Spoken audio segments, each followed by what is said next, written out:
Hello दोस्तों, स्वागत है आपका फ्यूचर जोन इंस्टीट्यूट के इस ऑनलाइन प्लेटफॉर्म पर। मैं नीलम कृष्ण दत्त स्वागत और अभिनंदन करता हूं आप सभी का।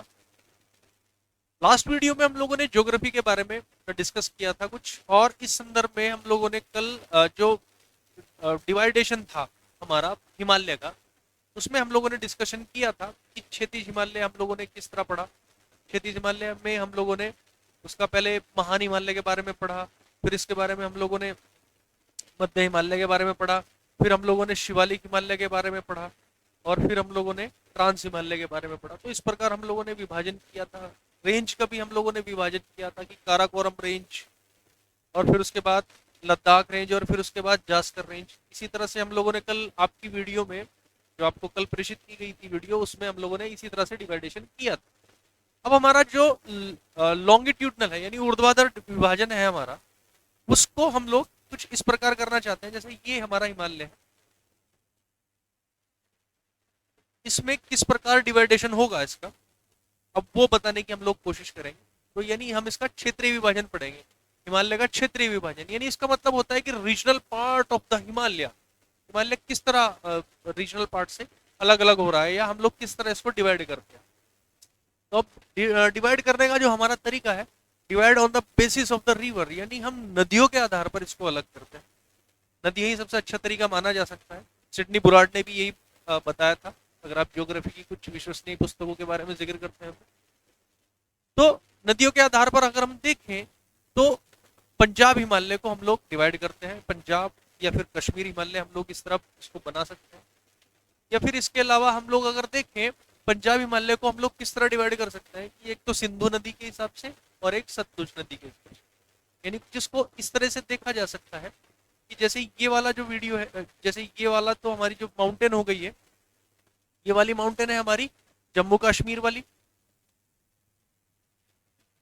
जम्मू कश्मीर वाली माउंटेन हो गई। ये हमारा अगर इस तरह से डिवाइडेशन करें हम लोग, तो ऊपर लद्दाख रेंज पड़ जाती है, यानी काराकोरम रेंज यहाँ पर कहीं पर होगी, फिर लद्दाख हो जाएगी हमारी, और फिर ये जास्कर वाली रेंज हो जाएगी। ठीक है, तो ये वाला हमारा जम्मू कश्मीर है, और ये वाला कौन सा हो जाएगा, हमारा पंजाब वाला रेंज हो जाएगी, पंजाब वाली रेंज हो जाएगी।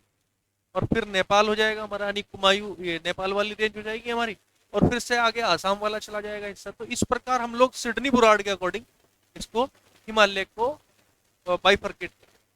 चलिए अब इसके बारे में थोड़ा सा और पढ़ लेते हैं, थोड़ा सा जान लेते हैं। पंजाब हिमालय को दो भागों में बांटा जाता है। पहला तो होता है सिंधु नदी, दूसरा है हमारा सतलुज नदी। फिर अगर हम दूसरा हिस्सा यानी कुमाऊं हिमालय के बारे में डिस्कशन करते हैं, तो कुमाऊं हिमालय हमारा सतलुज नदी से संबंधित है, और फिर ये काली नदी से संबंधित है। तो ये हमारा दो तरीके से हो सकता है। इसके अलावा अगर हम देखें, काली नदी के बारे में मैं आपको बता देना चाहता हूं। तो ये सतलुज नदी तो हम जानते ही हैं, मानसरोवर के आसपास से निकल कर आती है। काली नदी जिसे महाकाली भी कहा जाता है, या फिर जिसे काली गंगा भी कहा जाता है, या फिर ये शारदा नदी के नाम से भी विख्यात है। तो चार नए नाम इसके हो जाते हैं काली नदी। और बेसिकली ये विभाजन का काम करती है भारत और नेपाल के बीच में। भारत उत्तराखंड से और उत्तर प्रदेश में राज्यों में बहने वाली प्रमुख नदी है ये। पिथौरागढ़ राज्य से निकल कर आती है, और इसके कई सारे रीजन्स हैं जिस वजह से ये बड़ी फेमस है इस नदी। काली माता भी कहा जाता है इसको। तो काली नदी बड़ी फेमस है। और अगर हम देखें नेपाल हिमालय को, तो ये काली नदी और तीस्ता नदी के बीच में डिवाइडेशन करती है। दरअसल ये पूर्वी भाग को, पूर्वी सीमा को बनाती है भारत और नेपाल के मध्य। काली नदी डिवाइडेशन करती है। और इसके अलावा फिर ये तीस्ता नदी से जाकर हम इसका डिवाइडेशन देख लेते हैं। तीस्ता नदी ये अपना सिक्किम में पड़ता है।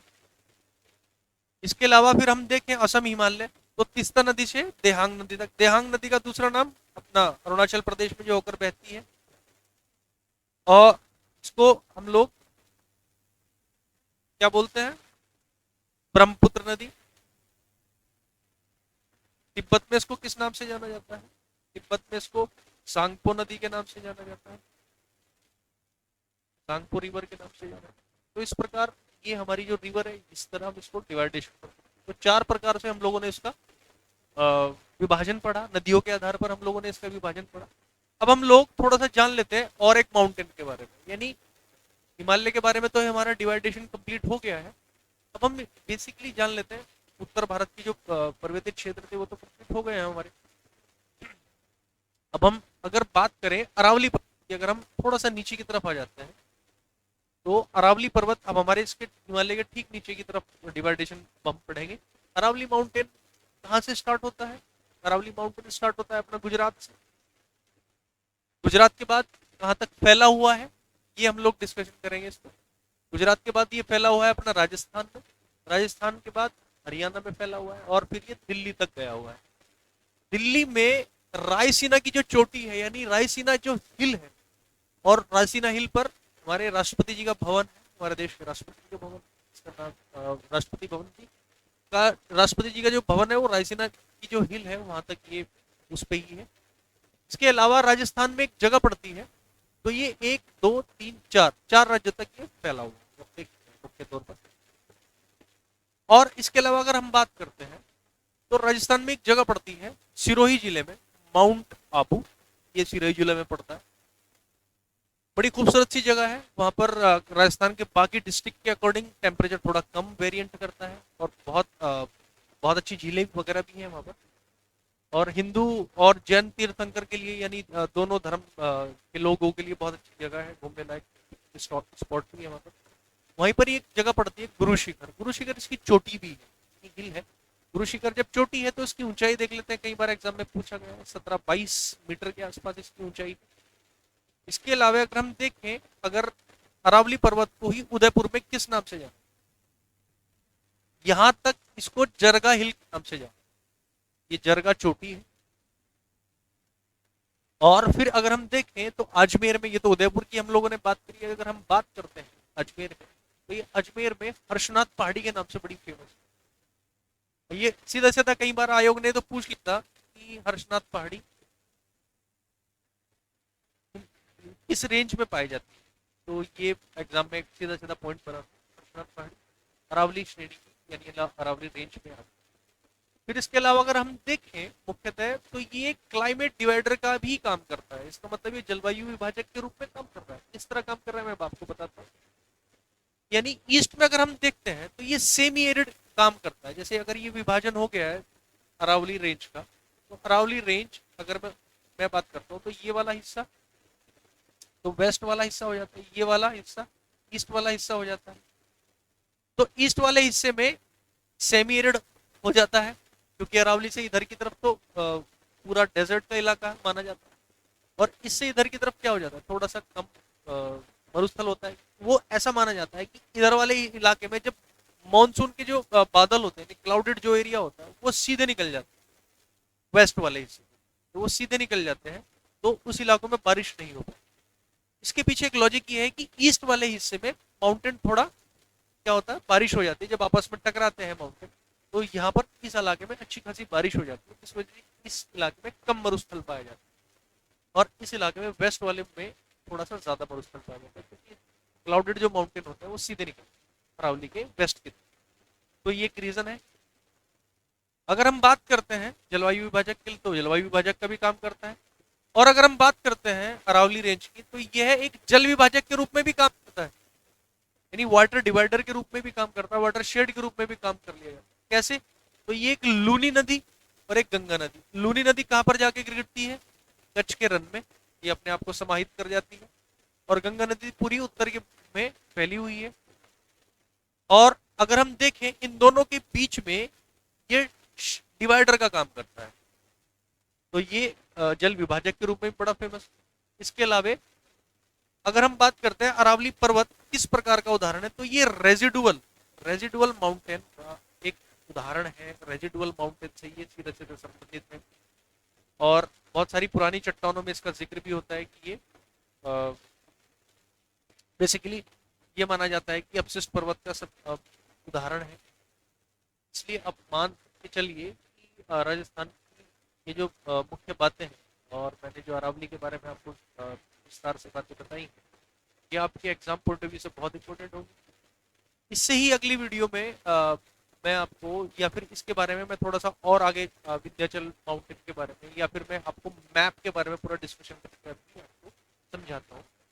लोकेशन के हिसाब से मैं आपको describe करूं।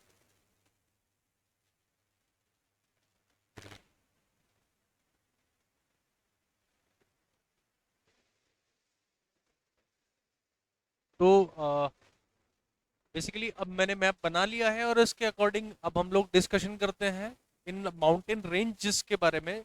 तो अभी हमने हिमालय के बारे में पढ़ लिया था, तो हिमालय के बारे में जानने के बाद अब हम लोग थोड़ा सा उत्तर भारत की तरफ, थोड़ा सा मध्य भारत की तरफ आ जाते हैं। उत्तर भारत तो हमने स्टडी कर लिया है, तो अब हम सबसे पहली रेंज के बारे में हम लोगों ने जान लिया था, हमारा अरावली रेंज। अब हम जिक्र करते हैं अरावली रेंज के बारे में। कुछ ऐसी लोकेशन है उसकी, यहाँ पर उसका एक पीक है जिसका नाम है अपना गुरु शिखर। ये अरावली रेंज जो गुजरात से शुरू होती हुई दिल्ली तक जाती है। और इसके अलावा ये अपनी विंध्याचल रेंज है, जो इसी से ही हमारी माही रिवर भी निकलती है, और वो जो गुजरात के सागर से होकर, गुजरात से होती हुई जाती है और समुद्र में मिल जाती है, अरब सागर में मिल जाती है। फिर उसके बाद ठीक उसके नीचे एक हमारी रेंज पड़ती है सतपुड़ा की रेंज, सतपुड़ा पहाड़ियाँ। इसके बारे में हम काफ़ी अच्छा डिस्कशन करेंगे, काफ़ी लंबा डिस्कशन करेंगे। फिर अगर हम देखें तो भारत की इस तरफ हमारी एक माउंटेन रेंज पड़ती है, लंबी कतार श्रृंखला पड़ती है, जिसको हम पश्चिमी घाट या फिर वेस्टर्न घाट के रूप में कहते हैं।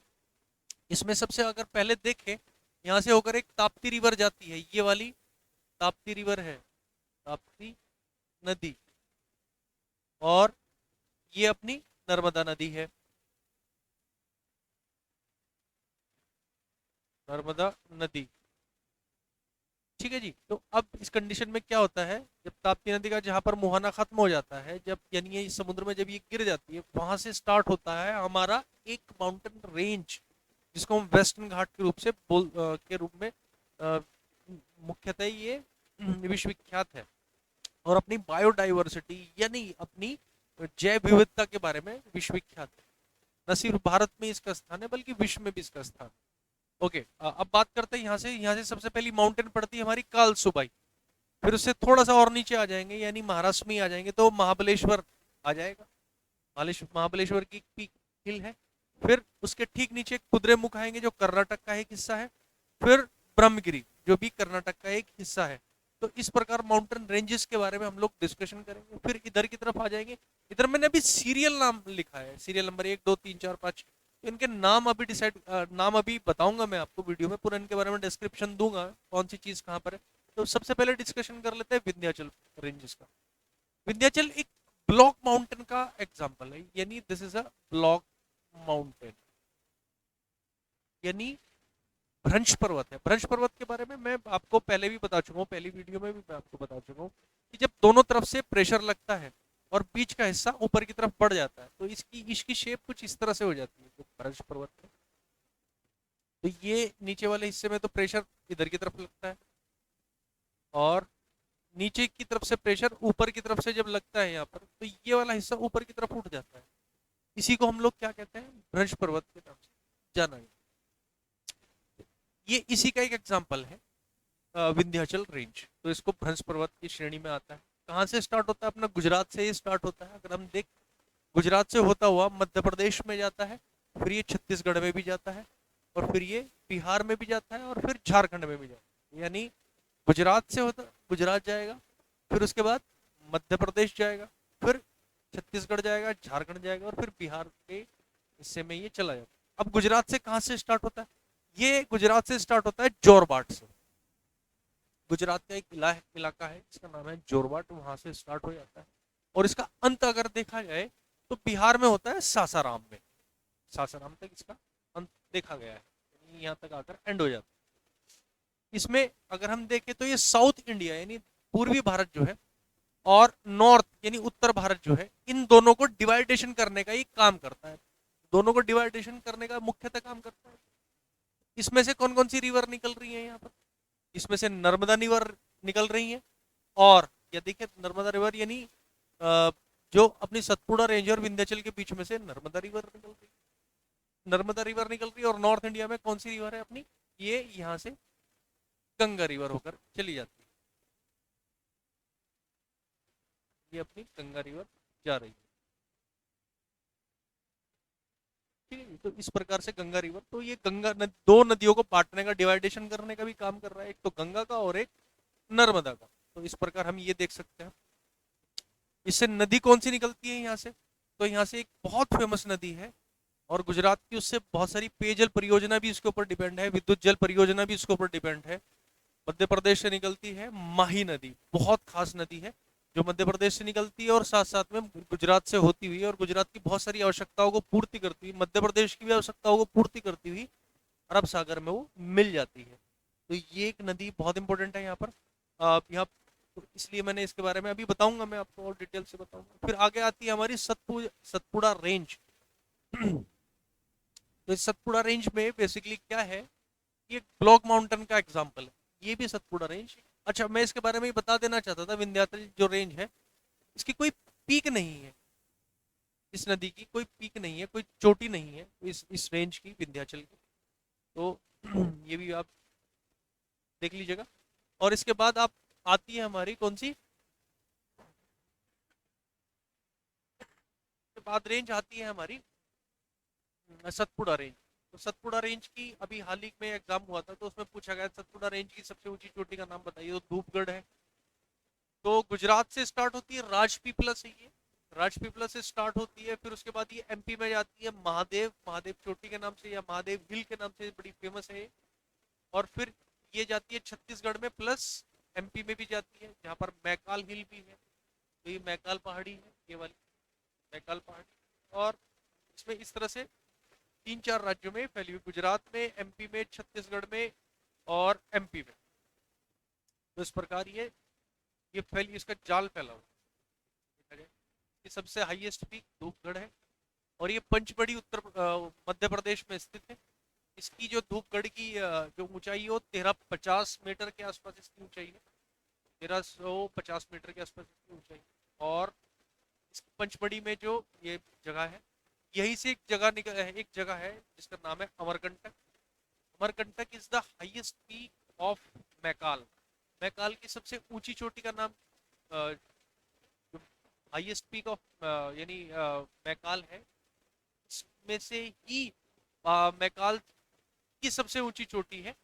और यहीं से दो नदियां निकलती हैं, एक तो सोन नदी और एक नर्मदा नदी। यहीं से दो नदियां भी निकलती हैं, सोन और नर्मदा। इस प्रकार ये हमारा सतपुड़ा रेंज भी हो गई।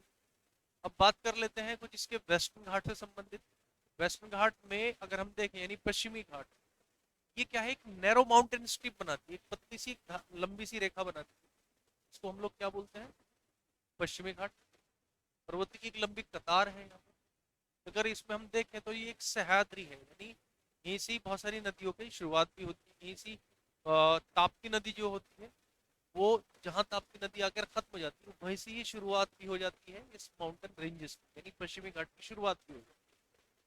और इसमें गुजरात है, गुजरात से स्टार्ट हो जाती है देखा जाए तो। गुजरात है, माही है, और गुजरात और महाराष्ट्र है, गुजरात भी इसमें आता है, और थोड़ा सा बहुत बड़े इलाके में महाराष्ट्र से फैला हुआ है। और फिर गोवा भी इससे कनेक्टेड होता है, फिर केरला भी कनेक्टेड होता है, और फिर इस प्रकार ये कर्नाटक और तमिलनाडु से भी इसके रिलेशन है। यही इधर से गुजरात, फिर इधर महाराष्ट्र, फिर बीच में गोवा, फिर कर्नाटका, और फिर केरला। इस प्रकार हम इसको डिवाइड कर सकते हैं। अब बात कर लेते हैं इसके फॉर्मेशन की। तो इसका फॉर्मेशन, अगर मैं बात करता हूँ इसके फॉर्मेशन की, तो जब इंडिया मतलब अफ्रीका से अलग हुआ था, ड्रिफ्ट से अलग हुआ था, तब इस प्रकार हम देखेंगे कि अलग होने के कारण ही इस चीज का निर्माण प्रक्रिया शुरू हो गई। तो यहाँ पर अगर हम रेनफॉल की बात करें, तो रेनफॉल काफी अच्छी बड़ी मात्रा में होता है। और ये उठते हुए मानसून से ये क्या होता है, उठते हुए मानसून से यहाँ पर अच्छी खासी बारिश होती है। और जब मानसून से अच्छी खासी बारिश होती है, तो इस इलाके में तो वर्षा पाई जाती है, वर्षा होती है इस इलाके, जिसकी वजह से यहाँ पर बायोडाइवर्सिटी जो है, यानी जैव विविधता है, बहुत अच्छी होती है। ये सीधी सीधी कनेक्टेड होती है एक दूसरे से चीजें। जैसे रेनफॉल अगर अच्छी हो गई, तो डाइवर्सिटी अच्छी हो जाएगी, बायोडाइवर्सिटी अच्छी होगी, बायोडाइवर्सिटी अच्छी होगी तो एनिमल्स बहुत ज़्यादा अच्छे पाए जाएंगे, मतलब अलग अलग वेरिएंट के पाए जाएंगे, पशु, पेड़ पौधे, पक्षियाँ, ये सारी चीज़ें इससे रिलेटेड है। अगर हम बात कर लेते हैं अगर हम बात कर लेते हैं कि जैसे अब मैं आपको बता देना चाहता हूँ कि जैसे कि हमारा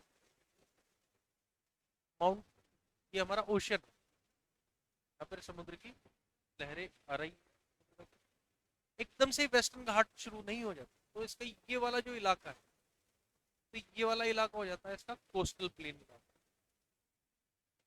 ये वाला इलाका हो जाता है कोस्टल प्लेन। फिर उसके बाद से, फिर इसके बाद से माउंटेन पीक वाला जो इलाका है ना, ये शुरू हो जाता है। ये माउंटेन पीक वाला इलाका बाद में शुरू हो जाता है। तो ये वाला जो इलाका कोस्टल इलाका से स्टार्ट है, ये माउंटेन पीक कुछ ऐसे स्टार्ट होता है। यानी माउंटेन पीक स्टार्ट होने से पहले कोस्टल प्लेन्स पड़ता है, फिर पहले सी। इस प्रकार से हम लोग देखते हैं। एकदम से माउंटेन, एकदम से ये वेस्टर्न घाट में एकदम से माउंटेन नहीं है, मतलब एक कुछ इलाका छूटने के बाद है, पहले कुछ इलाका छूटा हुआ। और उसके बाद अगर हम डिस्कशन करते हैं, यहाँ पर बहुत ज़्यादा रेनफॉल भी अच्छी खासी होती है, अरब सागर से उठने वाले पर्वतों के कारण, उठने वाले मानसून के कारण अच्छी बात है। फिर इसके अलावा अगर हम बात करते हैं तो सबसे पहली बारिश केरला में होती है। और यहाँ पर 16 पैरेलल लाइन भी इसी इलाके को कनेक्ट करती है, जोड़ती है। जो समानांतर रेखा है 16 पैरेलल लाइन, जो कि नॉर्थ सह्याद्री को साउथ सह्याद्री से अलग करती है, जो कि नॉर्थ सह्याद्री को साउथ सह्याद्री से अलग करती है। ये बात भी 16 पैरेलल लाइन का मतलब होता है 16वीं समानांतर रेखा। ये बात कई बार एग्जाम में सीधे सीधे तौर पर पूछी गई है। अलग करेगी किसको ये? नॉर्थ सह्याद्री को साउथ सह्याद्री।